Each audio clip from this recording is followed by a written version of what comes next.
16 जुलाई 1945 सुबह का समय न्यू मैक्सिको में 425 लोग एक मीटिंग के लिए मिले।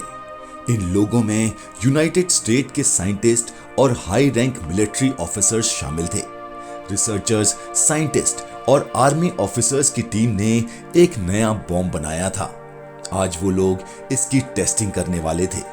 अनुमान लगाए जा रहे थे कि शायद ये बॉम्ब किसी काम का नहीं है और ये फेल हो जाएगा, और कुछ लोग कह रहे थे कि ये बॉम्ब पूरे न्यू मैक्सिको शहर को तबाह कर देगा। न्यू मैक्सिको के रेगिस्तान में शहर से 56 किलोमीटर दूर इस बॉम्ब का परीक्षण किया गया। बॉम्ब से निकलती आग आसमान में 10 किलोमीटर की ऊंचाई तक उड़ रही थी और धमाके की गूंज 160 किलोमीटर दूर तक सुनाई दी थी। इस बॉम्ब के क्रिएटर रॉबर्ट ओपनहाइमर भी ऐसा खतरनाक विस्फोट देखकर दंग रह गए। उस दिन हिस्ट्री बुक्स में लिखा गया एक नया रिकॉर्ड। 16 जुलाई 1945 शाम 5:29 पर दुनिया का पहला न्यूक्लियर बॉम्ब एक्सप्लोजन किया गया। हमारे चैनल पर आपका फिर से स्वागत है।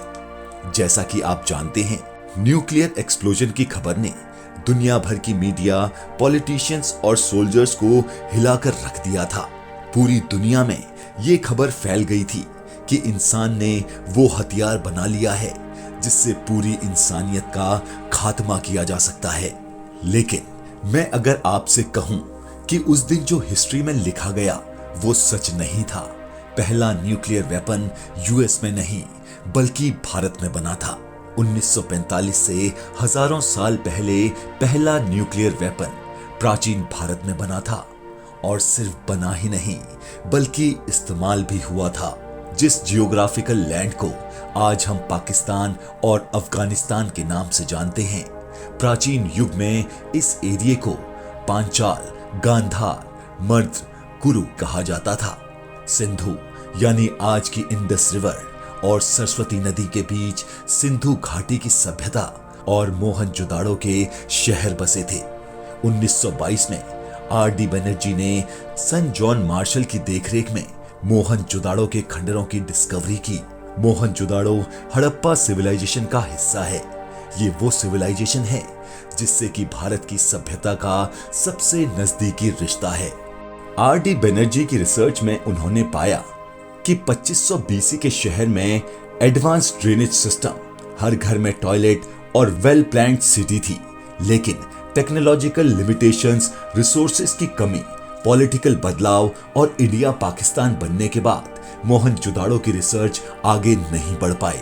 मगर फिर प्रोफेसर डेविड पोर्ट और आर्कियोलॉजिस्ट की एक टीम ने इस एरिया में सालों तक रिसर्च की। 1977 में कई चौंका देने वाली फाइंडिंग्स सामने आई। डेविड पोर्ट ने बताया कि उन्होंने अपनी रिसर्च के दौरान मोहनजोदाड़ो में एक 45 मीटर का एरिया देखा था। इस एरिया की सबसे अजीब बात यह थी कि यहाँ सब चीजें एक दूसरे से जुड़ी हुई थी। यहाँ मैं आपको बता दूं, जैसे विट्रिफिकेशन नाम से एक साइंटिफिक प्रोसेस होता है। इस प्रोसेस में पत्थर लावा के साथ पिघलकर जब ठंडा हो जाता है तो कांच जैसा रूप ले लेता है। मोहनजोदाड़ो में डेविड पोर्ट और उसकी टीम को विट्रिफाइड रॉक के कई सैंपल्स मिले। एलिमेंटल एनालिसिस के एक्सपर्ट्स और जियोकेमिस्ट डॉक्टर संपत अयंगर ने यहां से कलेक्ट किए गए क्ले जैसे रॉक के सैंपल्स पर कई टेस्ट किए। शुरुआती टेस्ट रिजल्ट में मालूम हुआ कि इन सैंपल्स में सिलिकॉन, एल्यूमिनियम, कैल्शियम और पोटेशियम की भारी मात्राएं पाई गई हैं। इन शुरुआती टेस्ट से लग रहा था जैसे कि ये क्ले रॉक के सैंपल्स हैं। लेकिन फिर डॉक्टर अयंगर ने एक्सरे डिफ्रैक्शन टेस्ट किया। एक्सरे डिफ्रैक्शन टेस्ट की मदद से साइंटिस्ट ये पता लगा सकते हैं कि कोई भी मटेरियल कैसे बना है और इसके बनने में कौन कौन से केमिकल और फिजिकल प्रोसेस शामिल हैं। डॉक्टर अयंगर ने पाया कि इस क्ले जैसे मटेरियल के बनने में 5000 फ़ारेनहाइट का तापमान जरूरी होता है। डॉक्टर अयंगर ने दावा किया है कि ये किसी सुपरनैचुरल ताकत का ही काम हो सकता है, और वो सुपरनैचुरल ताकत थी न्यूक्लियर एक्सप्लोजन। ब्रह्मास्त्र का न्यूक्लियर एक्सप्लोजन। महाभारत के सोपतिक पर्व के अध्याय 13 से 15 में ये श्लोक है तत्सम प्रज्वालम महाज्वालम ततैज मंडलम संवृतम सशब्दाम व्योम ज्वालमालम कुलम भ्रष्मम चाचाल चिमाही कृत्स्नः स पर्वतः वनभमा।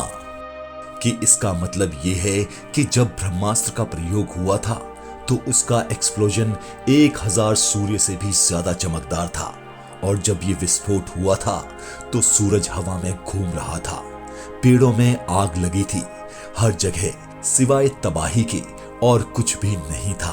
इस धमाके के बाद जो भी इंसान बच गए उनके बाल झड़ गए, उनके नाखून खुद ब खुद उखड़कर गिरने लगे। महर्षि वेदव्यास ने लिखा है कि जहां ब्रह्मास्त्र का प्रयोग किया जाता है वहां 12 वर्षों तक कोई जीव, कोई पौधा या कोई भी जनजाति पैदा नहीं हो सकती। महाभारत में इस बात को भी मेंशन किया गया है कि ब्रह्मास्त्र के प्रयोग के बाद आसपास के गांव में गर्भवती महिलाओं के बच्चे अपने गर्भ में ही मर गए। क्या आप अंदाजा लगा सकते हैं कि ये सब कुछ जो कि हजारों साल पहले हमारे ग्रंथों में लिखा जा चुका है, वैसा मॉडर्न हिस्ट्री में कहां देखा गया है? ये सभी डिस्क्रिप्शन नाखूनों का झड़ना, बालों का झड़ना, पेड़ों में आग और भयंकर विनाश की ये तस्वीरें देखी गई थी हिरोशिमा और नागासाकी में। 1945 के अगस्त महीने में किए गए इस न्यूक्लियर ब्लास्ट के जेनेटिक इफेक्ट्स आज भी देखे जा रहे हैं। लेकिन जहां शोध होते हैं वहां सवाल भी होते हैं। कोई भी रिसर्च क्वेश्चन के बिना अधूरी होती है। तो सवाल ये है कि क्या महाभारत में लिखी ये बातें कितनी सच हैं? अगर सच में ऐसा कोई न्यूक्लियर एक्सप्लोजन हुआ है तो हिरोशिमा की तरह एक्सप्लोजन का कोई सबूत जरूर होगा। मैं आपको बता दूं कि इंडस वैली सिविलाइजेशन के एंशिएंट आर्कियोलॉजिस्ट साइट में न्यूक्लियर एक्सप्लोजन के और भी पुख्ता सबूत मिले। सालों खुदाई करने के बाद मोहनजोदाड़ो शहर की गलियों में एक जगह पर 64 इंसानी कंकाल मिले थे। कुछ कंकाल छोटे बच्चे के थे और कुछ एडल्ट्स के। हजारों साल बीत गए लेकिन किसी जंगली जानवर ने भी इन कंकालों को नहीं छुआ। और आखिर क्यों? हजारों साल बाद भी उनकी हड्डियां ना सड़ी ना गली। आखिरकार ऐसा क्या हुआ था यहाँ पर? कहा जाता है कि टेस्ट रिपोर्ट में मालूम पड़ा कि इन कंकालों में से कुछ की हड्डियां रेडियो एक्टिव थी, यानी न्यूक्लियर एक्सप्लोजन का पक्का परिणाम। राजस्थान में भी रेडियो एक्टिव डस्ट मिली थी, वो भी उस जगह पर जहां एक बड़ा हाउसिंग सोसाइटी का प्रोजेक्ट बनाया जा रहा था। इन खबरों के चलते हाउसिंग प्रोजेक्ट को रोककर वहां डीआरडीओ ने drone mounted radio active centre शुरू कर दिया। फादर ऑफ न्यूक्लियर बॉम्ब कहे जाने वाले Robert Oppenheimer Mahabharata, Gita, ancient Hindu और वैदिक टेक्स्ट के स्कॉलर भी थे। उन्होंने कई बार अपने इंटरव्यूज में ब्रह्मास्त्र से जुड़ी बातों का जिक्र किया है। इतना ही नहीं, हमारे वैदिक टेक्स्ट में लाइट ईयर का वैल्यूएशन, धरती से सूरज तक की दूरी और एटॉमिक थ्योरी का जिक्र भी कई बार हुआ है। साइंटिस्ट बताते हैं कि ये सारी जानकारियां न्यूक्लियर बॉम्ब बनाने के लिए अहम हैं। ये सारी बातें इस बात की ओर इशारा करती हैं कि पहला न्यूक्लियर वेपन भारतीय सभ्यता में ही इस्तेमाल किया गया था। आज दुनिया में लगभग सबके पास न्यूक्लियर कैपेबिलिटी है। न्यूक्लियर बॉम्ब यानी परमाणु बॉम्ब किसी भी आर्मी के लिए उसका सबसे घातक हमला परमाणु हमला होता है। हर देश ये ताकत हासिल करना चाहता था और आज भी न्यूक्लियर बॉम्ब का ख्याल लोगों के होश उड़ा देता है। भारत के इतिहास में ऐसे न जाने कितने टेक्नोलॉजीज हैं जो आज दिखती नहीं हैं। हम अपनी सभ्यता और अपने पूर्वजों की नॉलेज को दरकिनार करते रहे हैं, जबकि हमारी सभ्यता आज के जमाने की तुलना में कहीं ज्यादा एडवांस थी।